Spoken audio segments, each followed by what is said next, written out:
Uma flor que custava caro e só colecionador tinha, a orquídea. Mas você já deve ter reparado que hoje ela está em quase todo lugar. A repórter Priscila Brandão foi conhecer as novidades tecnológicas nas estufas dos produtores e tentar descobrir por que a orquídea, principalmente a do gênero Phalaenopsis, virou um grande negócio e a queridinha dos brasileiros.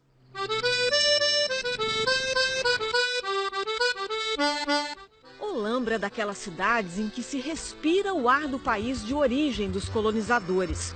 A Holanda está em todos os cantos, como o orelhão em forma de tamanco. O moinho de quase 40 metros de altura é uma réplica fiel de um moedor de grãos dos Países Baixos. A 130 quilômetros da capital, a principal atividade econômica do município é a floricultura. Tanto que muitas técnicas usadas aqui foram inspiradas no jeito holandês de cultivar flores.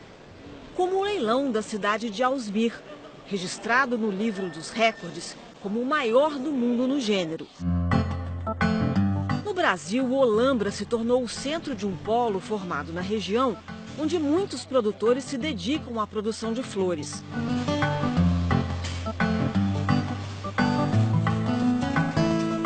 No município vizinho de Santo Antônio de Posse fica o Velling, uma cooperativa de mais de 300 fornecedores de todo tipo de flor e planta ornamental. O pregão é diário e começa às 7 da manhã em ponto. Cerca de 350 pessoas se acomodam na sala que lembra a plateia de um teatro e começa o desfile de cores e formas. O relógio anda para trás. O preço começa alto e vai caindo de 10 em 10 centavos, às vezes num ritmo alucinante. No painel digital gigante, além do relógio, surgem todas as informações daquele lote.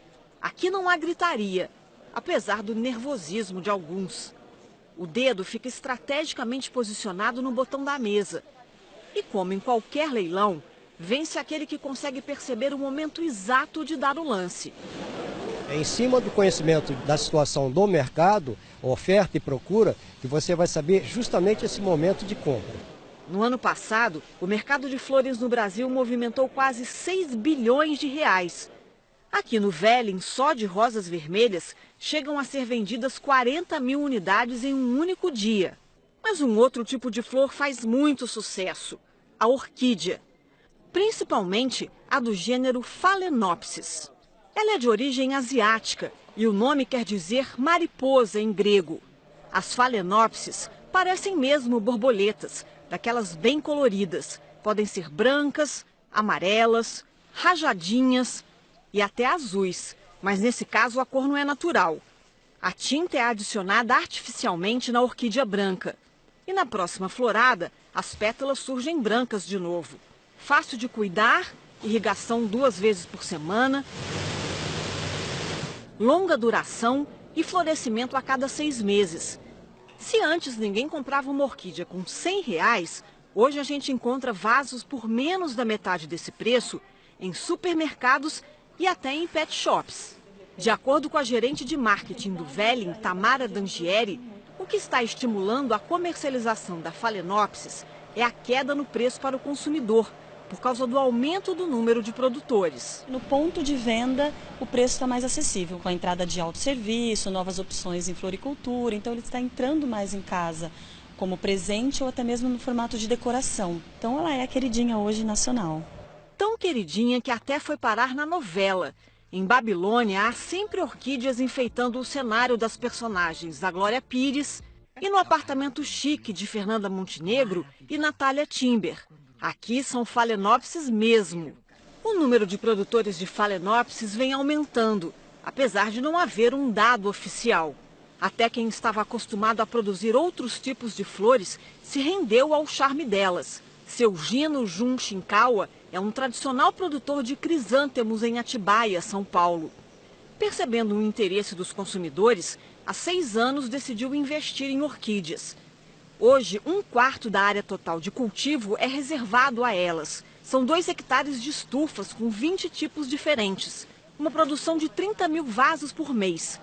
Ele conta que resolveu cultivar orquídeas para diversificar a produção e que o valor agregado é melhor que o do crisântemo, mas que de 2 anos para cá começou a sentir uma diferença no mercado. Cheguei a vender de 20 a 30 reais um vaso, né, no pote 15. Hoje já caiu para na média de 14 a 15 reais. O senhor se arrependeu de ter investido em orquídeas? Não arrepender não, é um bom negócio. Eu esperava um faturamento melhor, mas ainda está bom.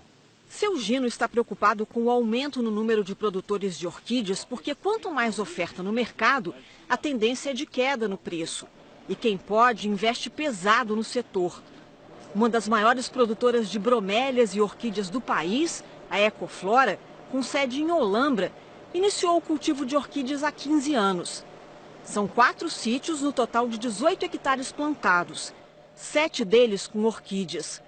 O responsável pela produção da Ecoflora explica que, apesar de mais popular, o mercado de orquídeas está cada dia mais exigente. Hoje o mercado trabalha com quanto mais flor por haste e mais haste por planta. No passado, você tinha uma planta como essa daqui, com menos flor que isso aqui, se vendia sem problema. Hoje o mercado exige de 8 a 10 flores para cima. A nova unidade da empresa foi inaugurada há pouco e aqui grande parte do processo de produção é automatizado. Quase não circulam funcionários pelas estufas. A mão de obra tradicional se concentra em um grande galpão, interligado com as estufas por meio de esteiras rolantes. A muda é plantada no substrato. Só essa etapa é feita por pessoas. O momento mais impressionante é o de classificação dos vasos de acordo com o tamanho da planta. Numa espécie de carrossel, os vasos caem sozinhos numa esteira. E os potinhos seguem para uma cabine fotográfica que vai classificar os lotes analisando as folhas. Os potes com plantas maiores seguem para um lado, os com as menores para outro. Depois, um braço robô recolhe os vasos em fileiras de 8, já classificados, e os encaminha para a estufa. Carlos Marangon explica a vantagem da classificação feita pelo robô. Ela é mais precisa e mais rápida, porque o robô, ele ao mesmo tempo que ele está lendo e classificando por tamanho, ele posiciona a planta do jeito que eu quero. Então todas as plantas vão na banca na mesma posição, sendo que uma folha não vai atrapalhar a outra no seu crescimento. Se ficar uma folha na frente da outra, dá problema de produtividade? Produtividade e desigualdade, porque daí aquela planta que fica com a folha em cima, ela não vai receber a mesma quantidade de água, de adubo, de luz, então ela não consegue crescer a mesma coisa que a outra que está plena à luz. Quanto de mão de obra vocês reduziram com esse sistema automatizado na mesma produção? Em torno de 50% a 60% da mão de obra. Eu faço o dobro de plantas aqui com a metade da mão de obra que eu uso lá no outro sítio. As estufas novas seguem os padrões de tecnologia da Holanda. Elas são mais altas, reproduzem 3 tipos de sombreamento e comportam 15% a mais de plantas no mesmo espaço da estufa tradicional. Com essas condições, eles estão conseguindo encurtar o ciclo da planta, de 10 para 8 semanas. Nas estufas antigas são produzidos 10 mil vasos por semana. Nas novas, 25 mil. A meta é chegar a 35 mil por semana até o fim do ano. O fundador da Ecoflora está no Brasil há quase 40 anos. Ele não revela o investimento feito na nova unidade, mas aposta na renovação constante desse mercado. Cada vez surgem outras formas, outras cores, né? Você acha que não, agora está meio batida já, surge uma coisa nova de novo. Então isso é um ponto forte. A maioria dos produtores importa a muda pronta, mas com a expansão do mercado de orquídeas, algumas empresas perceberam que havia espaço para a produção de mudas aqui mesmo no Brasil, como esse sítio, por exemplo. O material genético chega assim, ó, da Holanda. E desse frasquinho aqui surgem pelo menos 25 mudas com raiz. A partir da parceria com uma empresa holandesa, o sítio Colibri cultiva aqui o material genético. No substrato, casca de pinos para dar estrutura, pedacinhos de espuma para arear o vaso e musgo moído para garantir a umidade. O material genético é transplantado do frasco para as bandejas e em 4 semanas é preciso verificar se o transplante está dando certo. O agrônomo Matheus Ieda, um dos sócios do sítio, explica como eles vão acompanhando o desenvolvimento das mudas. Após 4 semanas, eu tenho que olhar a bandeja e ver se as folhas estão brilhando. Então, a gente consegue observar isso agora aqui. Elas têm um brilho natural. O segundo passo é ver se as folhas estão túrgidas, estão duras. Se você pressionar muito, elas quase quebram. Então, isso é importante. Então, quer dizer que ela está com água suficiente. E o terceiro ponto, a gente olhar as raízes. Abrindo assim, você sempre vê as pontas que estão vindo, as pontas brancas. Por exemplo, aqui, ó. Isso. Isso é raiz formada na bandeja. Ela não veio do frasco. A estufa de mudas enraizadas é um pouco diferente da estufa de cultivo. Nas 4 primeiras semanas, as plantas recebem 60% menos luz. A temperatura é alta, em torno de 29 graus. E a umidade relativa do ar é de 75%. A muda raiz vai levar 30 semanas para ficar pronta. E é vendida para o produtor em bandejas a R$ 200, com 48 mudinhas. Hoje, uma muda nacional sai por R$ 4,25. A muda importada custa R$ 1,25, mais 12% de impostos. Com o câmbio atual, daria R$ 4,92. Essa busca incessante de sempre melhorar e sempre copiar o que eles fazem lá, está nos levando a ter essa mesma qualidade, sabe? Nós buscamos sempre ver o que está de bom no mercado, substrato, controle de clima, tudo isso. E nós tentamos juntar e tentar criar isso aqui no Brasil. O sogro do Matheus e dono do sítio Colibri foi um dos primeiros a apostar nas Phalaenopsis no Brasil. Começou com a importação de 20 mil mudas por ano. Hoje produz 20 mil mudas e vasos por semana. E a dica veio de um ex-chefe da Holanda. Ele falou, olha, eu tenho que começar com a orquídea Phalaenopsis porque é a planta do futuro. 93. Em 93. E hoje ele é o segundo maior produto na Holanda depois da rosa. Quando ele falou isso, acreditou que no Brasil também isso ia acontecer?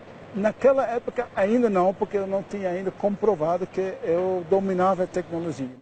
E lidar com flores é tão inspirador que muitos moradores criaram o hábito de pendurar vasos de orquídeas nas árvores. Nesta rua em São Paulo é o zelador de um prédio que recupera os vasos jogados no lixo. Joga porque acha que elas morrem. Everaldo Gomes da Silva sabe que as orquídeas reflorescem a cada 6 meses e já resgatou 20 Phalaenopsis. Algumas estão floridas neste momento, outras em botão. Eu amarro ela junto com um saco de estopa e com um cordãozinho simples, um aramezinho. E a raiz dela começa a crescer nas árvores e vai nascendo os brotos dela também, no caso, né? Além de regar 2 vezes por semana, Everaldo só tem um outro trabalhinho. Vistoriar para que o pessoal não danifique ela, no caso fica bonita em frente ao prédio. Mas tem uns curiosos, outros que quer tirar a florzinha. E leva? Bora? Leva. E eu fico muito nervoso. Mas nada tira o prazer dele de enfeitar a rua com orquídeas. Um capricho que já está quase virando um vício. A partir da primeira, quando eu coloquei, aí começou. Aí eu também não parei. Não sei aonde eu vou parar. Talvez em Olambra.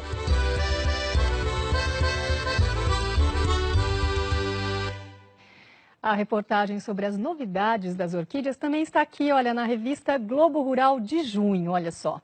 É a mesma que tem o passo a passo sobre a montagem do carneiro hidráulico, aquela bomba d'água que não precisa nem de óleo nem de eletricidade para funcionar. E a capa é esta aqui, com os produtores de café do Cerrado Mineiro. Um bom domingo para você.